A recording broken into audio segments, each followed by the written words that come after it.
Amadou Sarr Gningue gagne son procès.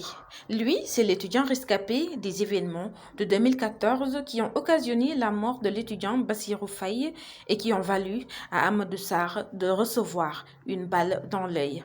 Selon Libération qui vend la mèche, l'État du Sénégal a été condamné d'ailleurs de verser la somme de 200 millions de francs à titre de dommages et intérêts à l'étudiant qui était double maîtrisard en physique et en chimie à l'époque.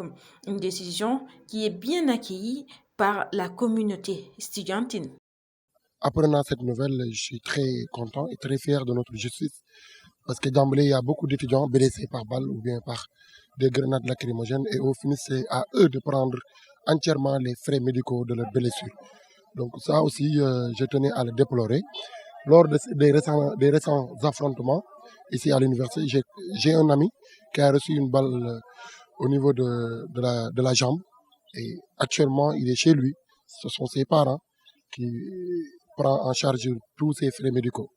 Donc apprenant cette nouvelle, que notre justice a condamné à l'État du Sénégal de prendre en charge de tous les frais médicaux et même en matière d'indemnisation de notre camarade qui a été touché par balle dans l'œil lors des affrontements en 2014, des affrontements durant lesquels un de nos camarades a perdu sa vie, donc Bassirou Faye.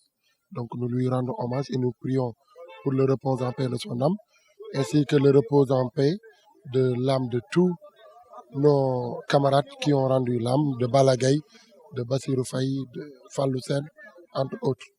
Donc, mais aussi nous sommes très heureux de voir, d'apprendre cette décision de la justice. Oui, nous pourrons dire que c'est une décision salutaire et acceptable parce que toute personne qui a subi un préjudice doit recourir aux forces juridiques pour pouvoir être indemnisé. Donc, nous saluons cette décision qui est une décision acceptable juridiquement. Déjà, c'est un soulagement en tant qu'étudiant de la faculté des sciences et techniques. L'attente a été longue. Personnellement, je suis promotionnaire à Moucheni. Je suis venu ici en 2014. Donc, j'ai été témoin oculaire des faits. Il a subi un préjudice. Donc, c'est normal que l'État du Sénégal, dans le respect de l'institution et dans le respect du verdict rendu par la justice sénégalaise, qu'il indemnise le supposé M. Gningue. Bon, on sait que c'est quelque chose qui, à l'image des autres procès, l'État a été toujours condamné, mais bon, il reste toujours que est-ce que l'État va payer? Parce que quand on voit l'État aussi a été condamné à payer des millions à Imam Ndaw, à Hassan Diouf, mais toujours est-il que l'État n'a donné aucun sou à ces derniers. Donc, il reste à voir si l'État va honorer ses engagements, il va respecter ses engagements, tout en sachant qu'il a toujours nié, il ne respecte pas ses engagements. Donc, nous sommes à l'écoute et voir comment l'État va réagir sur ce cas-là aussi. Mais aussi, souligne Mamadou Camara, étudiant à la faculté des sciences juridiques et politiques, la responsabilité pécuniaire de l'administration n'est pas soumise aux mêmes règles que celles des particuliers. Comme on le dit juridiquement, quand il y a une décision juridique, toutes les parties prenantes, que ce soit la défense ou l'accusé, doivent respecter la décision. C'est ce que la logique voudrait. Mais il ne faut pas oublier que le droit ODA a une règle fondamentale qui est quoi? On ne peut pas exiger à l'État à l'exécution forcée. Donc, on ne peut pas forcer à l'État du Sénégal à verser ces 200 000.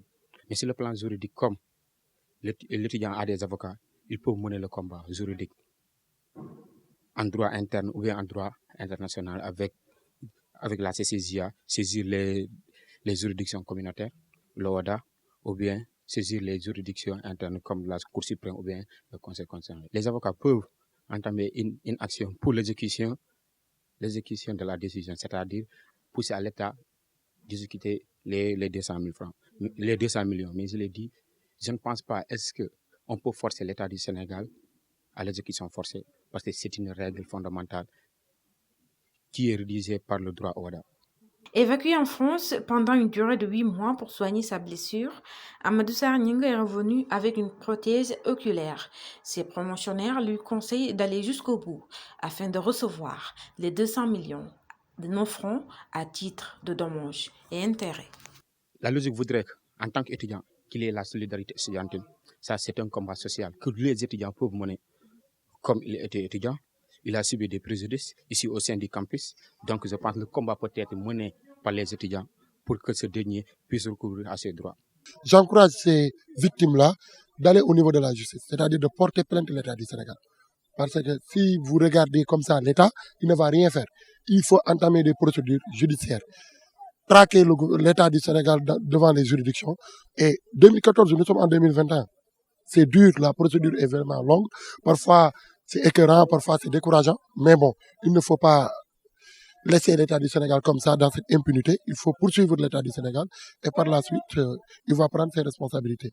Tout individu, on le dit, tout individu qui a ses droits et ses devoirs peuvent intenter une action contre l'État parce que l'État est une personne morale. On peut intenter une action contre l'État du Sénégal comme l'État du Sénégal peut intenter une action contre un autre individu ou un autre citoyen. Ça, c'est une règle que personne ne peut trancher. Tout étudiant qui a senti la nécessité d'être victime par les actions de l'État du Sénégal peuvent recourir aux juridictions contre l'État du Sénégal. Donc, mais nous sommes en train de l'approcher pour voir comment le soutenir, comment l'aider, pour voir quels sont quel plan d'action mené pour qu'il accède à ces sous-là, pour que c'est parce que c'est des dommages qu'on doit lui les réparer. Donc, nous allons être à ses côtés et pouvoir l'aider pour qu'il accède à ces fonds-là. Il a été courageux, ça n'a pas été facile, 7 longues années. Bon, certainement, ça a dû affecter son cursus scolaire, car après tout, en ce qui concerne l'œil, c'est quelque chose qui est vraiment primordial pour la survie de la personne. Mais il a suivi un peu de justice, il a gardé de la confiance et résultat des courses, la justice du Sénégal a tranché. Donc, il n'a qu'à croire à cette justice-là. Mais de l'autre côté aussi, j'appelle c'est-à-dire la communauté estudiantine à soutenir notre frère, parce que c'est un combat que nous tous nous devons mener.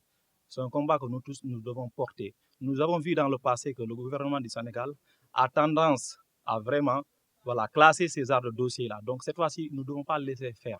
Nous ne devons pas regarder notre frère Moucheni, que le gouvernement du Sénégal ne lui verse pas ces 200 millions. Nous devons le soutenir ensemble pour que la justice soit appliquée.